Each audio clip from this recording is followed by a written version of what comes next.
So far, we've discussed limits of a single function at a particular point.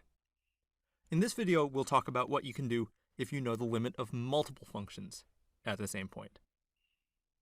So here we have the limit of f of x as x approaches a, and let's say that's equal to 5. And then over here, we have the limit of g of x at the same point a. And let's say that we know that that limit equals 3. And then we can talk about combinations of the two functions. For instance, we could take f of x plus g of x, and we can try to find the limit of this sum at the same point, so as x approaches a. And it turns out that as x approaches a, the limit of the sum is equal to the sum of the two limits. In other words, 5 plus 3, or 8. Let's go ahead and justify this. We're looking at what happens as x approaches a, and we know that f of x is approaching 5.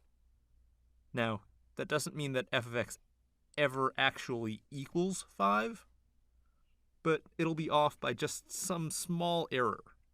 So we can write f of x equals 5 plus this little e, and e stands just for small error.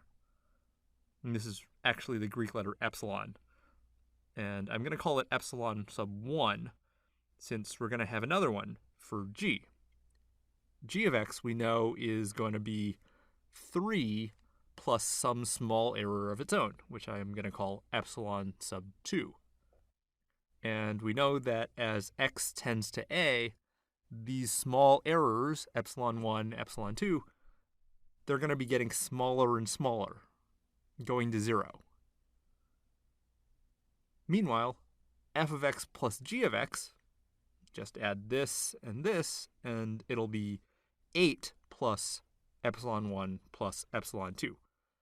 So it'll be off from 8 by epsilon 1 plus epsilon 2.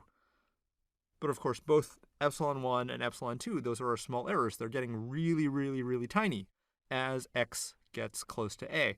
So their sum is also going to get really small. And that means that this error goes to 0, and the limit of f plus g is going to be 8, just as I promised. And this works in general as well. So I'll erase this first, and then the general statement is if the limit as x approaches a of f of x equals some number L, and the limit as x approaches a of g of x equals some number m, then the limit as x approaches a of the sum f of x plus g of x is L plus m. So the limit of the sum is the sum of the limits. And this will work with one-sided limits as well, as long as you're coming in from the same side on all three limits. For instance, x approaches a from the right, a from the right, a from the right, like that.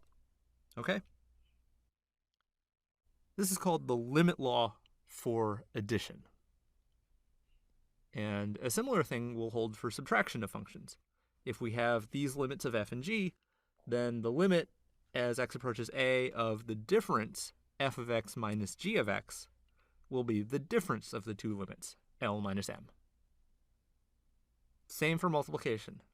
The limit as x approaches a of the product f of x times g of x will be the product of the two limits, L times m.